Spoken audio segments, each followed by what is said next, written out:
I'm 680 News senior business editor Mike Eppel in the federal budget lockup, looking over federal budget 2018. And right off the bat, for the pocketbook, well, there's no new taxes or tax cuts for that matter, which was to be expected. This is the third budget for the Trudeau government and federal finance minister Bill Morneau. This is very much more an aspirational type of document, what the government wants to do on the issue of gender wage equity, for example. That was telegraphed in the preamble to today's document, and that's very much a centerpiece of this budget document. The issue, though, is it's still sort of under review at the federal level, so the costing of wage equity is not quite priced in. However, the advancement of women in the workforce could add billions of dollars going forward to the economy, so that is very much a stretch goal by this government to, again, build the economy through gender and equality for both men and women.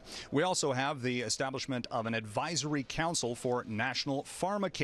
Again, this is a big ticket item, but it's not priced in yet because it was basically just established under the helm now of Dr. Eric Hoskins, the former Ontario health minister.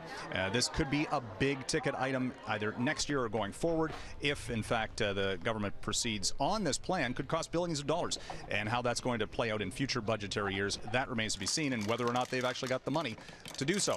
It's a budget that still calls for big deficit spending. This is something that economists were wondering if, in fact, there is any type of balance going forward. But there is not. The next 5 years sees continued red ink. $18 billion is the deficit expected this year. $12 billion if you look out 5 years from now. The overall debt for the federal government now at $650 billion and climbing to over $700 billion if all of the red ink is taken into account on a 5-year basis. And there are significant risks that aren't really mentioned or accounted for in this budget, one being the possible collapse of the NAFTA negotiations. If that falls apart, that would be a major hit to the economy. Finance Minister Bill Morneau says our debt to GDP ratio is such that we could handle the hit from that, and there would be government measures at that time, but nothing that is budgeted at this point. Another issue is the U.S. recent round of tax reductions for the corporate sector, which has taken away some of Canada's competitiveness.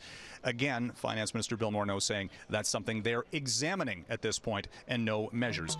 There are some big spending initiatives in this document, including $5 billion over 5 years going to Indigenous communities on the reconciliation program that the Trudeau government has been working on since it was elected. Also, some initiatives on the tax side for low-income Canadians. The new Canada Worker Benefit will provide an additional $500 a year in some benefits. It replaces a previous program, but does lead to more spending on that front.